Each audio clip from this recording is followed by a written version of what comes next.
Powering Bengal Associate sponsored by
প্রথম প্রজন্মের ব্যবসায়ী, তাতেই এমন চোখ ধাঁধানো সাফল্য।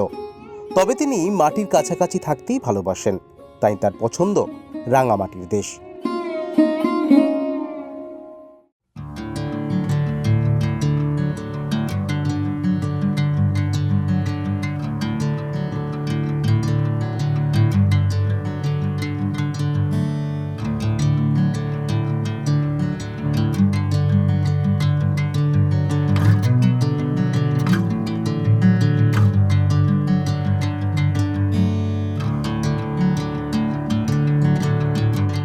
যে মানুষটির সাথে আজকে আমরা কথা বলবো, তিনি কিন্তু নিজে শুধু ব্যবসায়িক সফলতা চেখে দেখেছেন তা নয়, তার হাত ধরে কিন্তু বহু মানুষের স্বপ্ন পূরণ হয়েছে, প্রত্যাশা পূরণ হয়েছে এবং একে একে প্রত্যাশা, স্বপ্ন, স্বাদ, আহ্লাদ সবই কিন্তু তিনি পূরণ করার পথে আরও ক্রমশ এগিয়ে চলেছেন।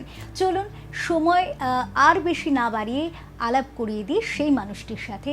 আজকের এপিসোডে আমাদের সেই বিশেষ ব্যক্তিত্ব mister Manab Pal, the founder of Shri Balaji.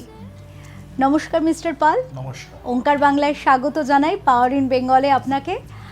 Power in Bengal বাংলায় শিল্পের নবজাগরণ। তো আজকে আমরা সেই ব্যবসায়ী মানুষটির সাথে কথা বলবো যিনি ফার্স্ট জেনারেশন কিন্তু একেবারে সাফল্যের শিখরে। তো চলুন তারই সিক্রেটটা জেনে নেব। মিস্টার পাল, যেমনটা বললাম যে আমরা যেটা শুনেছি যে ব্যবসার ক্ষেত্রে প্রথম জেনারেশন স্ট্রাগল করে, সেকেন্ড জেনারেশনও সেটাকে রিবিল্ড করে বা বিল্ড আপ করে, দেন থার্ড জেনারেশন সেটাকে উপভোগ করার সুযোগ পায়। কিন্তু আপনি ফার্স্ট জেনারেশন অথচ সাফল্যের শিখরে নিজেকে প্রতিষ্ঠিত করেছেন আজ। এর পিছনের রহস্যটা কি যদি একটু বলেন? রহস্য কি সে তো বলতে পারবো না, কিন্তু একটা কথা বলতে পারি, যেটা হচ্ছে যে একাগ্রতা। মানে আমরা যেমনি ছোটোবেলা থেকে শুনে এসেছি যে যেটাই করবে সেখানে যদি তার সততা থাকে, একাগ্রতা থাকে, তাহলে সে যেটা চায় বা করতে চায় বা করার চেষ্টা করে, জানি না সফলতা কাকে বলে, কিন্তু সেটার ধারে পাশে তো অবশ্যই গিয়ে পৌঁছয়। তো আমারও সেরকম, আমি হয়তো জানি না সফল হয়েছে কিনা, আমি এখনও সেটা নিজেকে নিজের এই অ্যাচিভমেন্টটাকে এখনও সাফল্যের শিখর আপনি যেটা বললেন জানি না আমি সেটাকে রিলেট করতে পারছি না। কিন্তু হ্যাঁ, এটা বলতে পারি যে যেটা আমি চেয়েছিলাম, যেটা আমি চাই, রোজ প্রত্যেক দিন নতুন করে চাই, তো সেটা ধারে পাশে এসে পৌঁছেছি। আর পারিপার্শ্বিক যে পরিস্থিতি আছে আমাদের বাংলায়, এবং বাংলায় শিল্প নেই, শিল্প কম হয়, এটা তো আমরা শুনে আসছি। কিন্তু আমি আপনাকে এটা বলতে পারি, আমি নিজে কাজ করতে গিয়ে যেটা দেখেছি যে বাংলার মতো শিল্প বান্ধব একটা পরিবেশ এবং জিওগ্রাফিক্যালি আমরা যেভাবে লোকেটেড, আমাদের বাংলায় 3টে ইন্টারন্যাশনাল বর্ডার, আমাদের পাহাড় আছে, সমুদ্র আছে, নদী, গঙ্গা আছে, মানে ভারতবর্ষের মধ্যে যত রকম বৈচিত্র্য সব বাংলায় আছে। হয়তো আমরা পুরোপুরি এখন পুরো এক্সপ্লোর করে উঠতে পারিনি, সেই জন্যই কিন্তু আমি আমার যে চলাটা সেটাই বাংলার এই বৈচিত্র্যটাকে একদম ধরে রেখেছি। আপনি যেখানে এখন আছেন, পান্থনিবাস, শান্তিনিকেতন, এই শান্তিনিকেতন মানে সারা পৃথিবীর শুধু বাঙালিদের কাছে না, সব ধরনের শিল্পপ্রিয় এবং শিল্পমনস্ক এবং সাংস্কৃতিক প্রিয় লোকেদের কাছে পান্থনিবাস শান্তিনিকেতন যেরকম একটা জায়গা করে নিচ্ছে, শান্তিনিকেতনের বুকে থেকেও এটা কিন্তু খুব চ্যালেঞ্জিং। মানে শান্তিনিকেতনে থেকে আপনি একটা কোনো কিছুকে প্রমোট করতে চাইছেন, শান্তিনিকেতনে রবি ঠাকুরের উপর, বিশ্বভারতীর উপর আর কি হতে পারে? তাকে প্রাকৃতিক সৌন্দর্য যে হ্যাঁ শান্তিনিকেতন। অবশ্যই মানে এটাতে যে এখানে থাকলে পরে মানে আমি নিজে যখন একদিন দুদিন থাকি, এটা যে এই অঞ্চলের যে আবহাওয়া, হ্যাঁ সেটাই যেন একটা কোথাও নিজেকে রিফ্রেশড করে। তো এই রকম একটা জায়গায় আপনি যখন আর একটা কিছু সৃষ্টি করতে চাইছেন, সেটা ভেরি চ্যালেঞ্জিং। আপনি একটা খুব বড় মাপের কিছুর কাছে একটা কিছুকে তৈরি করা চ্যালেঞ্জিং। ডুয়ার্স একটা অ্যানাদার প্লেস যেটা এক্সপ্লোর্ড হয়নি যেভাবে। হ্যাঁ, the first ever real estate activity আমি ডুয়ার্সে করলাম। তো that is also the largest in the Jalpaiguri district. আমি নিজেও ভাবিনি যে এত কম সময়ে ডুয়ার্স, পান্থনিবাস ডুয়ার্স এত ফেমাস হবে, এত পপুলার হবে। আমাদের কনসেপ্টটাই হচ্ছে পান্থনিবাসের your home in a resort. একটা বাড়িতে থেকেও পুরো একটা রিসর্টে যেরকম লোকে যা যা ভাইবস চায় সবটাই, কিন্তু ডিফারেন্সটা এটাই যে রিসর্টে থাকলে কোথাও গিয়ে যেন একটা মনের কাজ করে না, এখানে তো আরও 10 জন আছে, এখানে আমাকে একটা ডেকোরাম মেনটেন করতে হবে। সেই হোটেলটা হোটেলই হয়, কিন্তু বাড়িতে যখন সে তার নিজের ফ্রেন্ডস ফ্যামিলি, বাড়ির ছেলে মেয়ে সকলকে নিয়ে হাত পা ছড়িয়ে বসে গান করবে, একটা বাড়ির এনভায়রনমেন্ট। অথচ কিন্তু একটা আমার ইচ্ছা করলো একটুখানি ক্লাব হাউসে ফোন করে বলে দিই আমাকে একটু চা কফি পাঠিয়ে দিও তো, বা আজকে দুপুরের লাঞ্চে আমি এই খাবো। বাড়ির মহিলারা গিয়ে বলে সারাদিন তো আমরা সংসার করছি, রান্নাবান্না করছি, নিজের এই বাড়িতে যখন এসেছি সেদিন আর রান্না করবো না, বা সেই দিনগুলো রান্না করবো না, তার ইনফ্রাস্ট্রাকচারটাও সেখানে। সো এই যে একটা unique blend of hospitality with real estate, it actually generate huge employments. Real estate itself, one of the largest employer in the world. সেই রিয়েল এস্টেটে আমরা তার সঙ্গে হসপিটালিটি সেক্টর, এটা শুধুমাত্র যে একটা ডেভেলপমেন্ট একটা প্রজেক্ট তাই নয়, এর পিছনে একটা খুব বড় ইকোনমি কাজ করে, খুব বড়, এবং সোশ্যাল ডেভেলপমেন্ট সাংঘাতিক রকমভাবে কাজ করে। একটা আমি যেই এরিয়াতে আমার যে প্রজেক্টগুলো, যেখানে আপনি এখন বসে আছেন, আমি আপনাকে বলতে পারি 2010 সালে এখানে এই পুরো অঞ্চলে একটা কথা ঘুরতো যে বিকেল 4টের পর এখানে গরু ছাগল আর মানবপালি থাকে। কারণ এইটা কিন্তু actually is little far from the main city, Ilambazar জঙ্গলের একদম কাছাকাছি, এখানে কেউ আসতো না।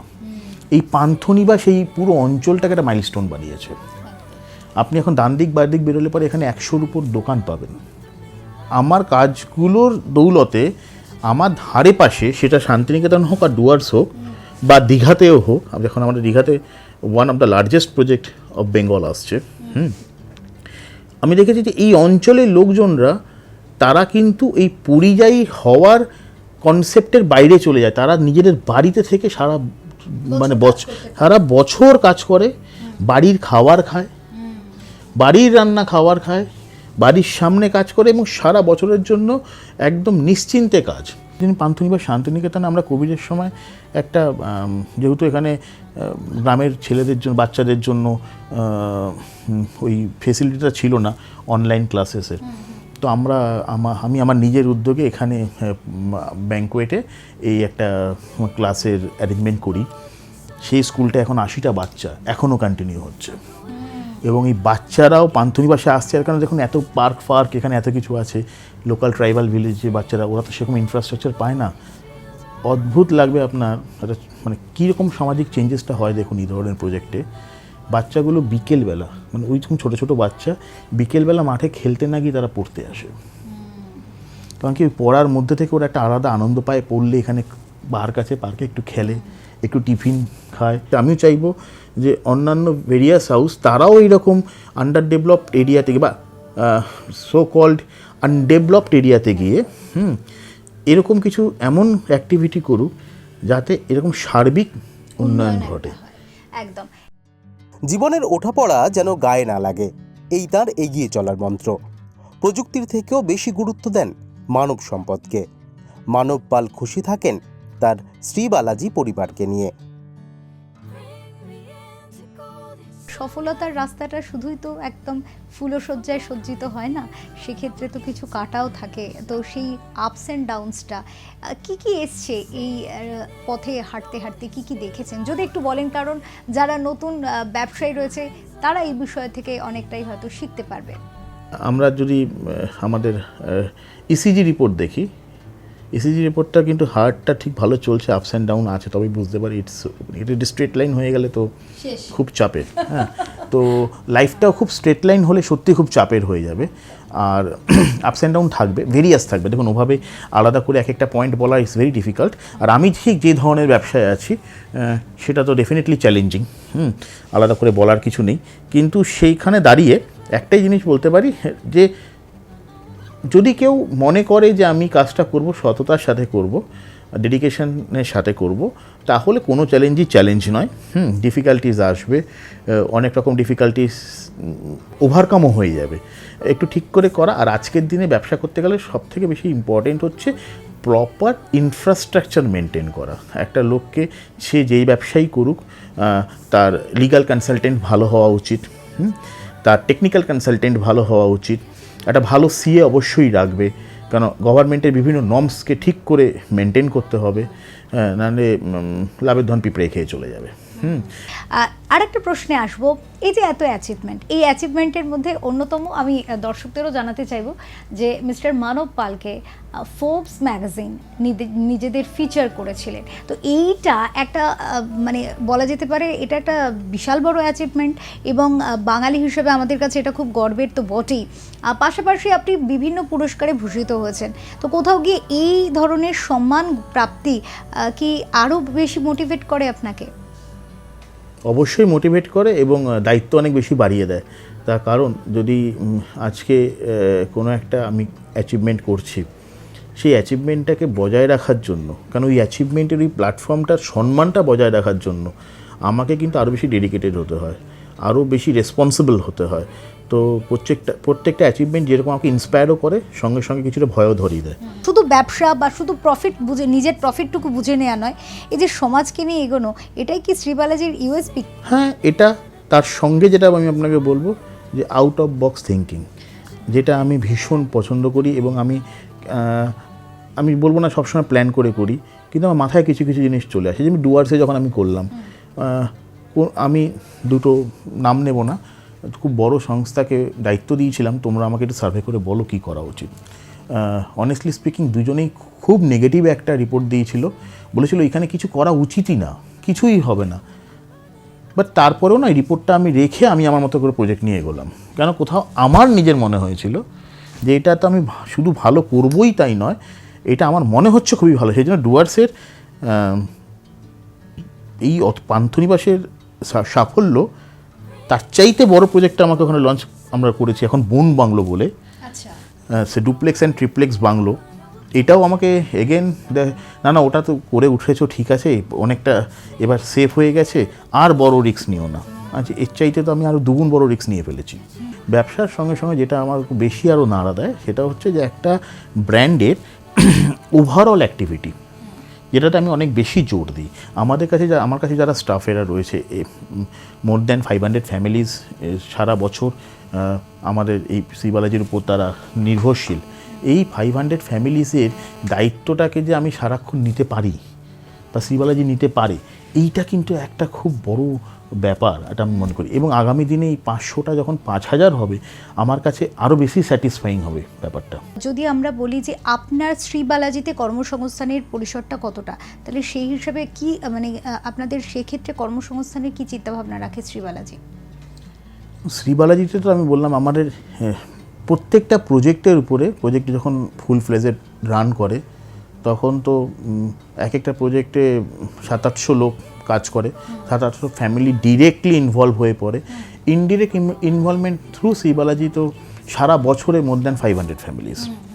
প্রজেক্ট ওয়াইজ যেমনি আমাদের এখন বন বাংলো ডুয়ার্স নতুন শুরু হচ্ছে, একই সঙ্গে দীঘা শুরু হচ্ছে, পান্থনিবাসের এক্সটেনশন তো চলছেই। সো এই মুহূর্তে আমি বলতে পারি মোর দ্যান 1000 ফ্যামিলিজ ওভারঅল সমস্ত প্রজেক্ট মিলে তারা কানেক্টেড।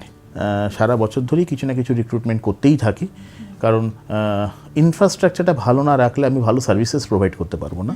সো কোয়ালিটি ইনফ্রাস্ট্রাকচারের জন্য কোয়ালিটি ম্যান পাওয়ার সবসময় দরকার। যত এআই চলে আসুক, এআর হেল্প তো আমরা নিচ্ছি, সারাক্ষণ নিচ্ছি, বাট স্টিল আই ফিল যে সব কিছু এআই দিয়ে হবে না। কারণ আমি অনেকটা নিজে ফিল করি যে হিউম্যান সেন্ট্রিক কিছু করা। আমার একটি ক্লায়েন্টকে এআই কলিং থেকে আমি অনেক বেশি প্রেফার করি। কেউ একজন তাকে ফোন করে জানতে চাইবে যে আপনার কী অসুবিধা হচ্ছে, কোথায় কি হচ্ছে, বা কি অসুবিধা না হলেও আপনার কোনটা ভালো লাগছে। সো এআই আমরা সাপোর্ট তো অবশ্যই নিচ্ছি, আরও শিখছি, তার সঙ্গে কিন্তু হিউম্যান সেন্ট্রিকও শ্রী বালাজি অনেক বেশি। তো সারা বছর ধরেই বিভিন্ন অপরচুনিটি আমাদের ব্র্যান্ডে এসেই থাকে, আর প্রজেক্টগুলোতে তো থাকছি। অবকাশ আর কাজ মিলেমিশে একাকার। ব্যস্ততার মাঝে দম নিতে পান্থনিবাস থেকে পৃথিবীর পথে বিচরণ করেন। তখনও তার চোখে থাকে বাংলার জন্য কিছু করার স্বপ্ন। বাংলার কর্মসংস্থানের জন্য বা বাংলার উন্নয়নের জন্য এই ধরনের আর কি ভাবনা আপনার রয়েছে যেগুলো আমরা ভবিষ্যতে আরও পাবো? পান্থনিবাসটা হচ্ছে ইটস অ্যাফোর্ডেবল সেগমেন্ট, আর বন বাংলোটা হচ্ছে একটু লাক্সারিয়াস সেগমেন্ট যেখানে বাংলোটা থাকে। আর এছাড়া দীঘাতে আমরা এবারই এখন খুব রিসেন্টলি লঞ্চ করতে চলেছি, maybe within this Puja, the largest project of পূর্ব মেদিনীপুর। বাড়ি থেকে বসে বিচের মজা, মানে আমার প্রত্যেকটা প্রজেক্টের ইউনিকনেসটাই এরকম থাকে যে ওই প্রজেক্টের যে ইউএসপি সেটা হচ্ছে এমন, এটা রাজারহাটে নয়, যেখানে আরও 5,000 বিল্ডিং একই জিনিস ক্লেম করছে। যদি আমরা মিস্টার পালের কাছে আসি, যে তিনি কি পান অবসর, আর যদি পান তাহলে তিনি কিভাবে সেটা উপভোগ করেন? আমি তো আমার অবসর উপভোগ করি পান্থনিবাসের বিভিন্ন প্রজেক্টে। আমার খুব ভালো লাগে যখন আমি মাসে 1-2বার কখনো প্রয়োজন পড়লে পান্থনিবাসে আসি, এবং আমি চেষ্টা করি যখনই আসি কাজটা করে শুধু চলে না যাওয়ার, একটু থাকি, পান্থশালায় খাই। সকালবেলা ঘুম থেকে উঠে এরকম বড় বড় লুচি, সাদা লুচি, আলুর তরকারি, তো যেটা বাড়িতে তো ডেফিনেটলি ভাজাভাজি খাবো না বলে খাই না, এখানে এসে চেটেপুটে খাই। এখানে এসে একটু ভালো করে মাটন দিয়ে ভাত খাবো। আর ওয়েদারটা এত ভালো থাকে এখানে, সকালে ব্রেকফাস্ট করলেও দুপুরে খিদে পেয়ে যায়, দুপুরে তারপরে আবার সন্ধেবেলা খেতে ইচ্ছা করে। আমাদের তো শহরে একিউটি লেভেল এত হাই, ব্রেকফাস্ট করলে লাঞ্চে খিদে আসে না। তো পান্থনিবাসের সমস্ত ভালো জিনিসগুলো চেটেপুটে আমি অবশ্যই নিই। আর তার সঙ্গে সঙ্গে আমি সারা পৃথিবী ডেফিনেটলি ঘুরে বেড়াই, কারণ না ঘুরলে দেখুন আমি মনে করি যদি কেউ কুয়োর বাইরে না বেরোয় পৃথিবীটা কীরকম চিনতে পারবে না। এই যে আমি বললাম এই বিভিন্ন জিনিস সারা পৃথিবীতে যখন ঘুরি সেখান থেকে জিনিসগুলো শিখে সেগুলোকে চেষ্টা করি পান্থনিবাসে বিভিন্ন কোনায় কোনায়, আমার প্রজেক্টের বিভিন্ন কোনায় কোনায় ইমপ্লিমেন্ট করার। নর্মাল হাউজিংও আমরা আছি, যেমন 2027 সালে আমাদের সোনারপুরে I'm coming up with a micro city. More than 4,000 units would be there. It's a very strategic location. New টাউনের ইনফোসিস থেকে is just half an hour. তো যেখানে আজকের দিনে ইয়াং জেনারেশন যারা আইটিতে নতুন কাজকর্মে ঢুকছে, তাদের পক্ষে সবসময় সম্ভব হয় না যে একটা কোটি টাকার উপর ইউনিটকে অ্যাফোর্ড করার। তো আমি ওই এমন একটা স্ট্র্যাটেজিক লোকেশনে এরকম একটা মাইক্রোসিটি আনছি যেখানে আমাদের মডার্ন ইনফ্রাস্ট্রাকচার যেখানে রয়েছে সেক্টর 5-এ, সল্টলেকে, এয়ারপোর্টের ধারে পাশে, সেখান থেকে মানে আধ ঘন্টা থেকে শুরু করে এয়ারপোর্ট থেকে 1 ঘন্টার ডিস্টেন্সে একটা সুপার অ্যাফোর্ডেবল শহর তৈরি করা প্রত্যেকের জন্য, সেটা বছর 1.5-2 মধ্যেই আমার আসতে চলেছে। তো সেটাও কিন্তু আমি ঠিক ওই চিন্তাটা মাথায় রেখেই করা, যে আমার তো প্রজেক্ট হবেই, তার সঙ্গে সঙ্গে তার সামাজিক ইম্প্যাক্টও খুব ফেলবে। একজন সফল ব্যবসায়ী হিসাবে তো সেক্ষেত্রে তো একটা পলিটিক্যাল অ্যাঙ্গেল ভীষণভাবে জড়িয়ে থাকে, কারণ বেশ কাজের ক্ষেত্রে কর্ম পদ্ধতিতে অনেকটাই এই জায়গাগুলো সাহায্য দরকার হয় নিজেদের মধ্যে। তো সেই জায়গাটা বর্তমান সরকারের কাছে, বর্তমানে নতুন সরকার এসেছে এবং যদি আমরা বলি ডাবল ইঞ্জিন সরকার এসেছে, একজন ব্যবসায়ী হিসাবে সরকারের কাছে আপনাদের মানে আপনার তরফ থেকে, শ্রী বালাজির তরফ থেকে কি আশা রাখবেন? সরকার ওপেন মাইন্ডলি সব কিছু নেবে। আমি মনে করব দেখুন পলিটিক্যাল অ্যাঙ্গেল যার যেরকম থাকবে সে তো থাকতেই পারে, কিন্তু পলিটিক্স অ্যান্ড গভর্নেন্স দুটো যেন আলাদা হয়। হ্যাঁ, এটা হলেই যথেষ্ট, আর কিছু দরকার হবে না। গভর্নেন্সটা গভর্নেন্সের মতন চলবে, অ্যাডমিনিস্ট্রেশনের সঙ্গে চলবে, পলিটিক্স যে তারা পলিটিক্যাল লোকজন আছেন তারা নীতি প্রণয়ন করবেন, তারা একটা নীতি নির্ধারণ করে দেবেন, হ্যাঁ, একটা স্ট্রিমলাইন করে দেবেন যেভাবে চলবে। বাকি কিন্তু অ্যাডমিনিস্ট্রেশনের কাজ। সো অ্যাডমিনিস্ট্রেশন যদি নিজের মতো করে কাজ করে, আমি কিন্তু স্ট্রংলি বিলিভ করি যে কারোর কোনো অসুবিধা হওয়ার কথা নয়, হ্যাঁ, বরঞ্চ যে কোনো কিছু আমি তো আমার কাজ করতে গিয়ে দেখুন অ্যাডমিনিস্ট্রেশন থেকে পদে পদে ভীষণ হেল্প পেয়েছি, নাহলে আমি কাজ করতেই পারতাম না। আমি যদি আজ বলে আমি হেল্প পাইনি, তাহলে আমি কী করে কাজ করেছি? তো পলিটিক্যাল এনভায়রনমেন্ট কী আছে তাতে খুব একটা বেশি আমার মনে হয় না যে কারোর বেশি কনসার্ন হওয়া উচিত। পলিটিক্যাল লোক যারাই আছেন ভারতবর্ষে প্রত্যেকেই কিন্তু ভীষণ ক্যাপেবল লোক, না তারা জানেন কিভাবে কি হ্যান্ডেল করতে হবে। তারা একটা ঠিকঠাক নীতি প্রণয়ন করে দিক, যেটা পশ্চিমবঙ্গে এখন সত্যিই দরকার। অনেক আইন আছে যেগুলো আমরা অনেক ব্যাকডেটেড হয়ে আছি। যেমনি আমি আমার নিজের ট্রেডে পার্টিকুলারলি বলি, আমি গভর্নমেন্টের কাছে যদি আমার সরাসরি তো কখনো অ্যাপ্রোচ নেই যে আমি কিছু জানাতে পারবো, আমি আপনাদের মাধ্যমে জানাচ্ছি। যেরকম আমাদের ULC অ্যাক্ট 76 অবশ্যই এই মুহূর্তে উঠে যাওয়া উচিত, হ্যাঁ। এইটা একদম গভর্নমেন্টের কাছে আমার বলতে পারেন যে যদি একটা কোনো তোমার আবেদন থাকে অবশ্যই উঠে যাক। ইনফ্রাস্ট্রাকচারে বুম চলে আসবে বেঙ্গলে, এই একটা, যেটা সারা ভারতবর্ষে কোথাও নেই, শুধু বেঙ্গলে আছে। তো এটা উঠে গেলে পরেই হয়ে যাবে। এরকম কিছু ডিসিশন, বোল্ড ডিসিশন হবে, আর অ্যাডমিনিস্ট্রেশনের মতো কাজ করবে, তাহলে কারোর কোনো অসুবিধা হবে না, আর সবাই সবার কাজ খুব স্মুথলি করতে পারবে। এনাফ অপরচুনিটি আছে, প্রথম থেকে বলছি এবং কন্টিনিউয়াস বলি, এবং আমি সব জায়গাতে বলি বেঙ্গলে এনাফ অপরচুনিটি আছে এবং খুব ভালো। এইটা একটুখানি আমি বলতে পারেন যে আমি একটুখানি স্বার্থপর হয়ে বলছি, এই অপরচুনিটিগুলো এতদিন এক্সপ্লোর হয়নি। So it's a high time, ফলে আমরা এখন এই অপরচুনিটিগুলো খুব ভালো করে এক্সপ্লোর করবো। একদম একদম নিশ্চয়ই। মিস্টার পালের সাথে কথা বলে যে বিষয়টা সত্যি তিনি একেবারে শেষের দিকে যেটা এসে বললেন যে এই মুহূর্তে দাঁড়িয়ে বর্তমান সরকার এবং যেটা আমাদের কথাতে চলতি ভাষায় রয়েছে যে ডাবল ইঞ্জিন সরকার, সেক্ষেত্রে কিছু নীতি তারা যদি সেই জায়গা থেকে প্রণয়ন করে দেন, যেগুলো তিনি যেমনটা বললেন যে সারা ভারতবর্ষের বিভিন্ন রাজ্যে আছে কিন্তু বাংলায় নেই, এতদিন ছিল না, তো সেগুলো যদি সেই বিষয়গুলো যদি তারা দেখে নেন, তাহলে কিন্তু বাংলার যে একেবারে বলা যেতে পারে ভান্ডার সমৃদ্ধ, সেটা আরও অনেক বেশি সমৃদ্ধশালী হয়ে উঠতে পারে। আজকের পাওয়ার ইন বেঙ্গল কিন্তু এই পর্যন্তই। পাওয়ার ইন বেঙ্গলে আজকে আমরা অনেক নতুন নতুন তথ্য দিয়েছি আপনাদেরকে। যারা ব্যবসায়ী হতে চান তারা কী করবেন, কিভাবে এগোবেন, নিজেদের কিভাবে সফলতার শিখরে নিয়ে যাবেন, বা যারা কর্মসংস্থানের দিশা দেখতে চাইছেন তাদের জন্য কী অপরচুনিটিস রয়েছে, সমস্তই কিন্তু আজকের এই এপিসোডে আমরা তুলে ধরেছি। পাশাপাশি যারা সাধারণ দর্শক, যারা নিজেদের জন্য কিছু বাসস্থান খুঁজছেন, বাসস্থান নিয়ে ভাবছেন, সেটা সেকেন্ড হোম হতে পারে, ফার্স্ট হোম হতে পারে, তাদের জন্য কিন্তু আমরা একটা দারুণ লোভনীয় জিনিস আপনাদের সামনে দেখিয়ে দিয়েছি, যার নাম পান্থনিবাস। ভালো থাকবেন। পাওয়ার ইন বেঙ্গলের সকল দর্শকদের, ওঙ্কার বাংলার সকল দর্শকদের বলবো খুব ভালো থাকুন। আজকের এই এপিসোড এই পর্যন্তই, পরবর্তীতে আসছি, আবার দেখা হবে। নমস্কার মিস্টার পাল। নমস্কার, ভালো থাকবেন। ভালো থাকবেন আপনিও।